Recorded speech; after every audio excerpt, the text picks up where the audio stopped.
Welcome to Amazing Stories of Amazing Grace. I'm your host, Chester Stanley, and we're delighted to have in the studio Dwane and Kathryn Jackson. Welcome, Dwane, and welcome, Kathryn. It's great to have you with us. Good to be here.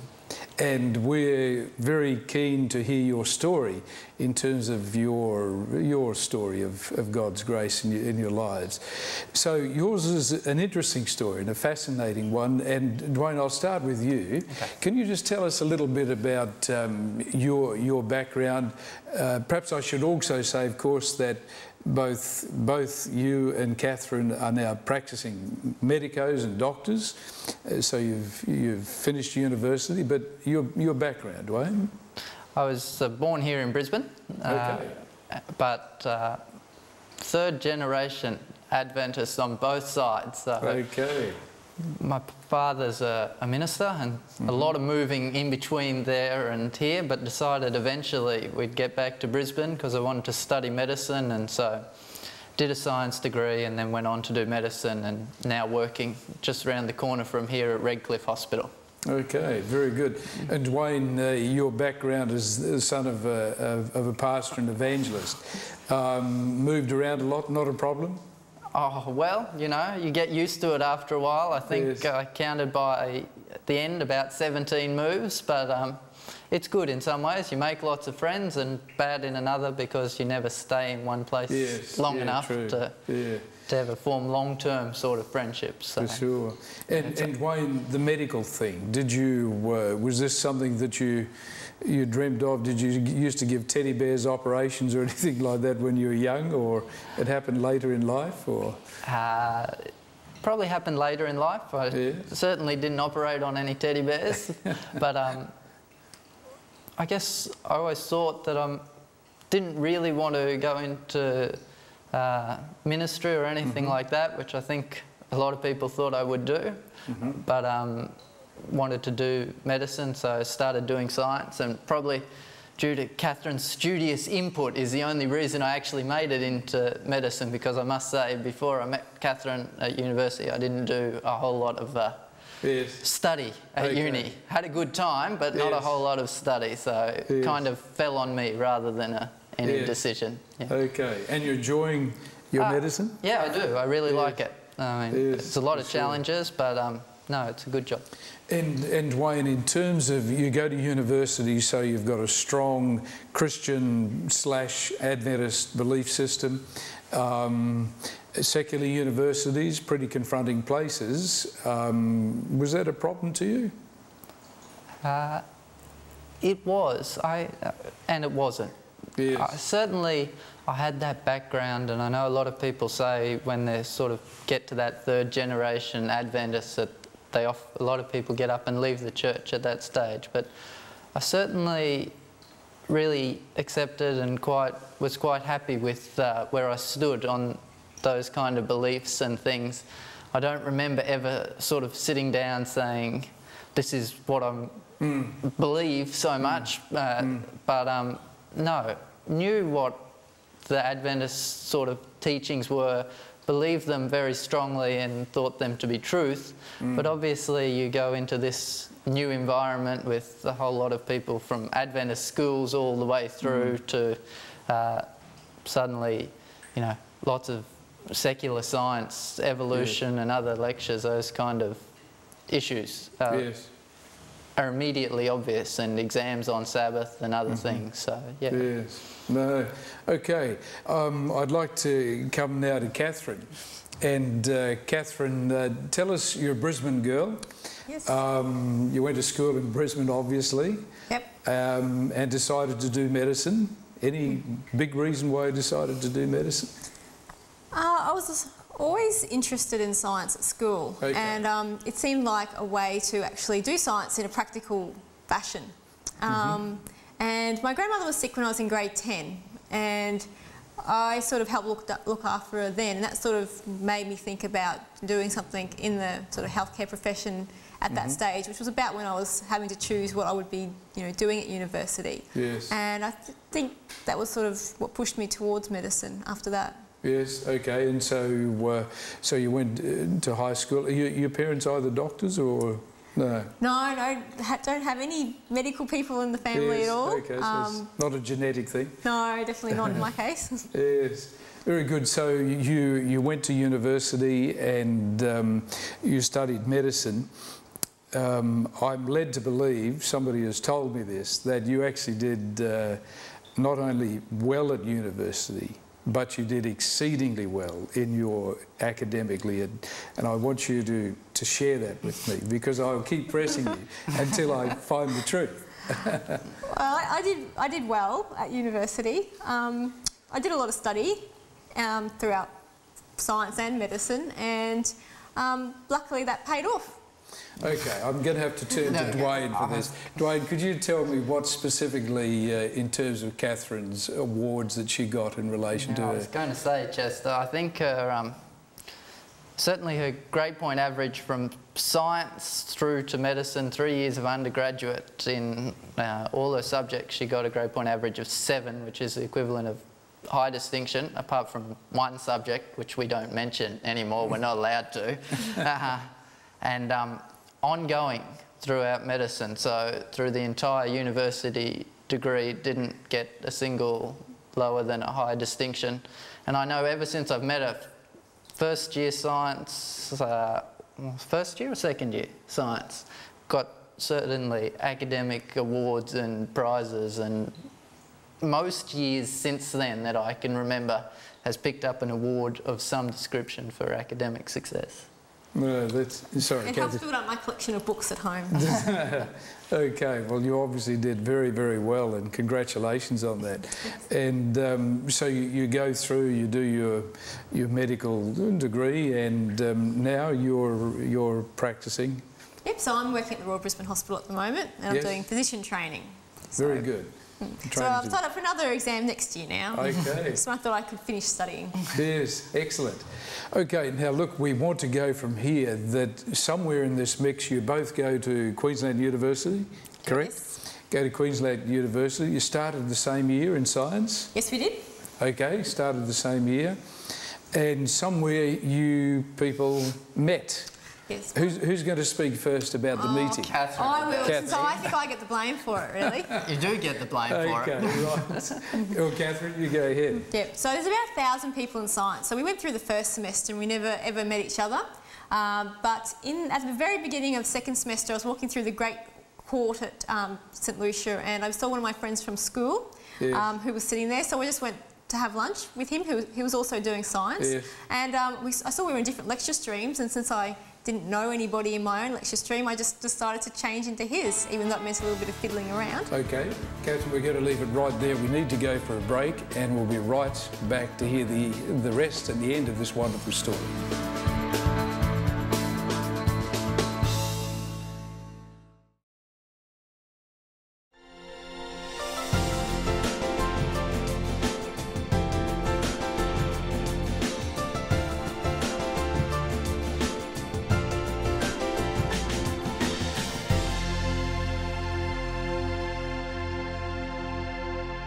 Welcome back to Amazing Stories of Amazing Grace, and with Dwane and Kathryn, and we're listening to their fascinating story, and we're just exploring how indeed they met at Queensland University. So Kathryn, we were talking to you, keep going with your story. So I just happened to change lecture streams to be with one of my friends from school, and it was, I think, later the next day that I first met Dwane. And I think he really made an impression on me the day after, though, because I just walked into the lecture theatre thinking it was a normal day, and the first thing that happened was Dwane stood up from the middle of the row of seats and yelled out, "Hi Kathryn, how are you?" And I didn't even know he knew my name, so that was quite impressive. So Dwane, you must have been impressed by your first meeting. Yeah, look, I had to find out the name of her school friend who I was friends with already, Chester. So. Okay, so you did some homework, and that's it. Very good. But you obviously, when you met Kathryn, you were impressed. You liked what you saw. Oh, yeah, absolutely. No, can't argue with what I saw, no. And didn't know much about her, but you know, she looked good. and so this is a lecture room full of people. Yes, and he calls 300 students. 300 students, and he calls out, "How you going, Kathryn?" Yeah. So that impressed you. It's a nice start to the morning. Yes, absolutely. Keep going, Kathryn. This is good.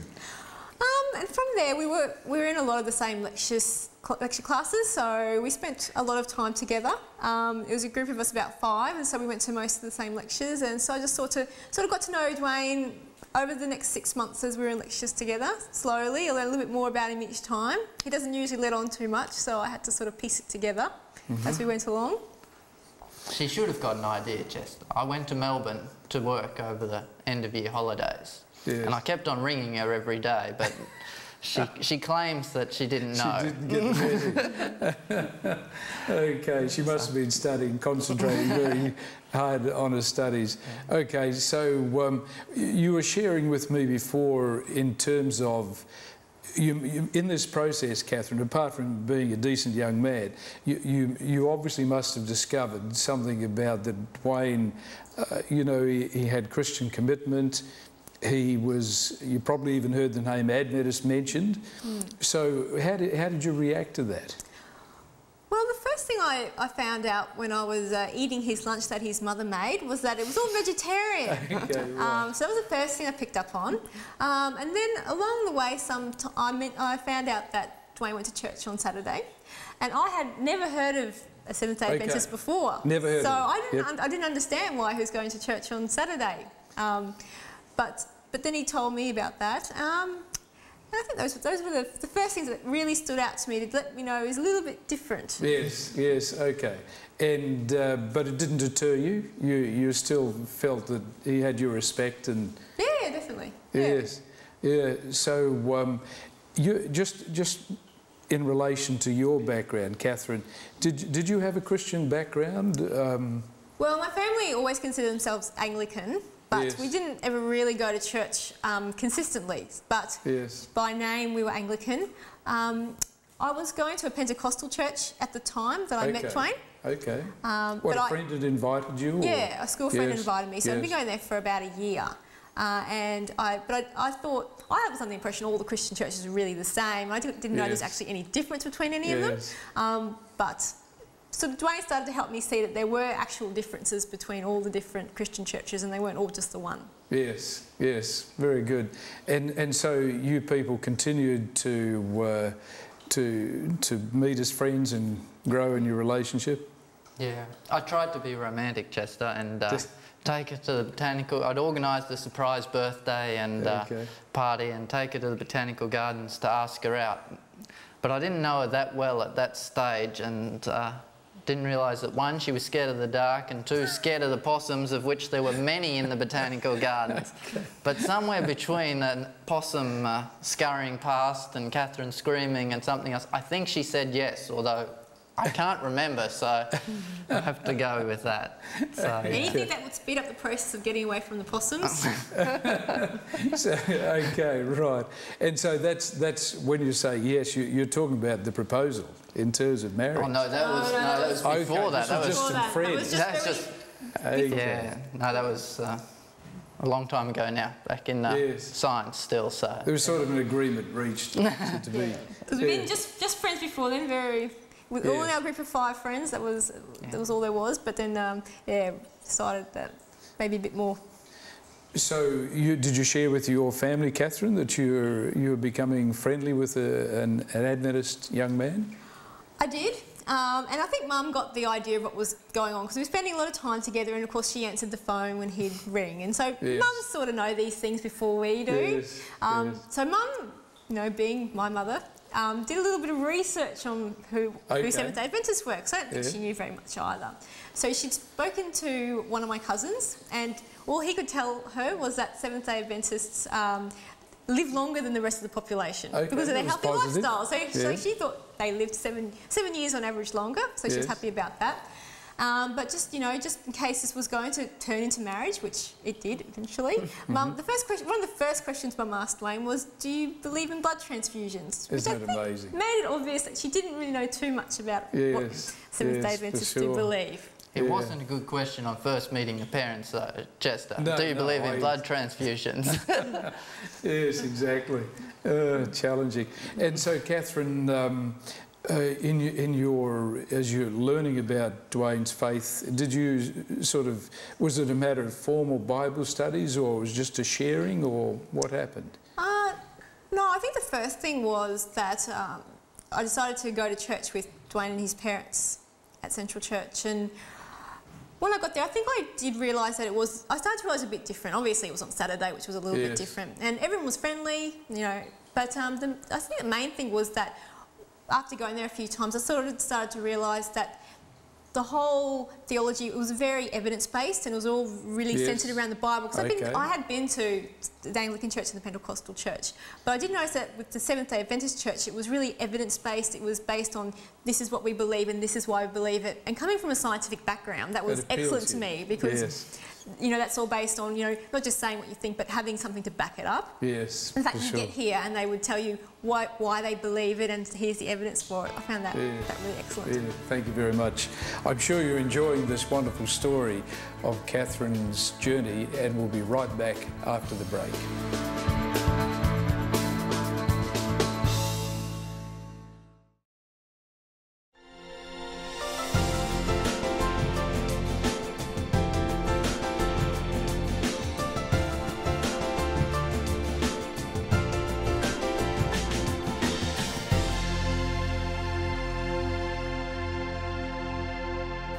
Welcome back to Amazing Stories of Amazing Grace, and we're with Kathryn and Dwane. And Kathryn, before the break, we were talking in relation to your understanding, growing understanding of the Sabbath, and you go to church with the family, some of the things you observed there. Was the Sabbath a challenge to you when you realised its biblical nature, and you're obviously a very conscientious student. What happened there? It was definitely difficult because I used to either work or study all Saturday, basically. You had a full day where you had a lot of study done, but then, you know, when I found out about the Sabbath, I couldn't really, you know, there was nothing else I could do. It's so clear that I thought I have to keep the Sabbath. I thought that, you know, I'll do it, and even no matter what the cost, I thought my marks will go down, that's fine. But throughout all that, even studying one less day a week, my marks actually went up rather than going down, which wonderful? I guess isn't to do with the amount of study. I guess it's to do with God and yes, absolutely. His blessing. Yeah, that's a wonderful testimony in relation to the Sabbath, and very, very powerful one. Now, when we're talking about the Sabbath and creation, etc., I remember you sharing with us that one thing that you noticed about Dwane in classes and evolution and some of those related subjects, that Dwane, raised some challenging questions in those classes. He did. We would have a few debates about creation and evolution. Yes. Coming from a scientific background, I just assumed evolution was true because everyone said it was. I hadn't ever looked into it. I just assumed that. And we got to the point where Dwane said, I'm going to bring you 2 books. I want you to read them, and then you can argue against me once you've read them. And I said, oh, excellent, I'll do that. And I read them, and I just couldn't argue against them. One of them was Darwin's Black Box, and I just couldn't justify how evolution could be true after that. And so since then, we've both had a bit of interest in looking into the creation evidence, and there's just a lot out there that never gets told in science degrees ever, but there's just so much information out there which is just really convincing. So it didn't worry you, Dwane, sort of challenging the professors? No, definitely not. Oh, I don't think that's true, Chester. There's a few worries there, isn't there? Yes. No, that's wonderful. And so, Kathryn and Dwane, so your friendship continues to grow. Some stage, did you go back to the park with the bats in it to propose, or? No, we stayed away from all outdoor animals, possums, botanic gardens. But yeah, no, decided that this was the girl I wanted to spend the rest of my life with. Luckily, she thought the same thing, otherwise I would have been in trouble. Yes. But yes, we got married in June 2006. 2006. So, good decision, Dwane? Well, was a good decision at this stage. Yeah, it's very good. No, it's a good decision. That's excellent.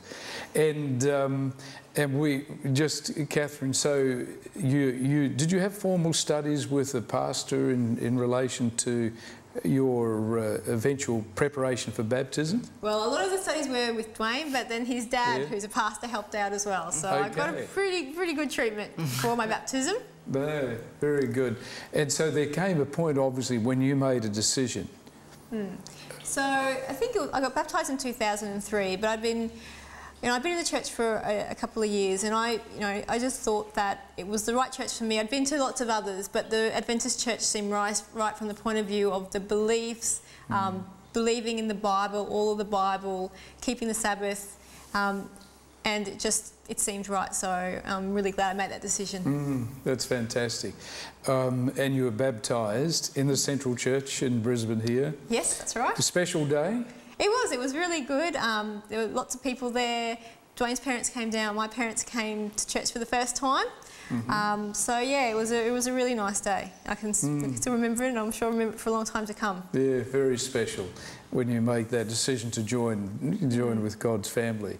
And you obviously were pretty touched by Dwane? Oh yeah, no, it's days you remember, and obviously they're some of the big days, getting married and Kathryn's baptism, and I mean, I think you always remember your own and those who you love. So that. Yes, absolutely. Kathryn, did you lose friends when you? I mean, again, in a secular university, making a decision to become a Christian and then become an Adventist? Did you have any persecution in that sense of the word? Not. Some people have difficulty understanding it, and because it's not what they do, they don't really understand it. But most of my friends, if you explain to them why it is, most of them, are fine with it and have, no problems. Yes, fascinating, fascinating. And were you sharing with us earlier that in fact your mother comes to church sometimes? She does. So she's been coming for about the last year now, which has been excellent. So she comes to Central Church as well. She loves the lesson study. She loves the discussion. And she loves the fact that the Adventist Church has equality between men and women, and I think she especially likes any sermon that's taken by a woman that's never seen that in another church, and she really enjoys those ones as well. So yeah, she's having a good time. Well, that's fascinating. It's true. Just every week at Central, I think we've got the video presentations like this in one room, and the discussion group, and Kathryn's mum, Kay, she always wants to sit out in the lesson study. Get stuck into the lesson, so it's fantastic. No, that's excellent. Well, it's just great to hear your wonderful story and your testimony, Dwane, in terms of at a secular university, and Kathryn, your willingness to respond to truth and to be open to the evidence. Just sort of conclusion, this decision you've made to be Christian and Adventist, how has it impacted upon your life? I think it's, especially being a doctor, you see so much sadness and tears, and just to know that God is there and that's the hope. Because sometimes when it seems like there's no hope at all and everything's going wrong, you can always look to God, and that's so important. Not only being a doctor, but in any part of your life, the hope that God gives us is really the thing that gets you through. Yes, very, very good. And the sense of understanding of the past and the present and the future, it all adds up to a very attractive package. You got anything to add to that, Dwane? No, I think that's a real good point. It is a hope for the future that we have. And the fact that I think as Adventists we're often concerned about some of our doctrines, that they might be a bit off-putting or something, I know, and from that perspective. But I think most people are willing to respond when the evidence is presented to them, and we have the truth and the evidence, and we should be presenting it, and people will respond to it. I think that's the key. Very good. Yeah. Thank you very much, Dwane and Kathryn, for being with us. We've really appreciated your willingness to share your story. I'm sure you've enjoyed this enthralling story, and we look forward to seeing you again on Amazing Stories of Amazing Grace.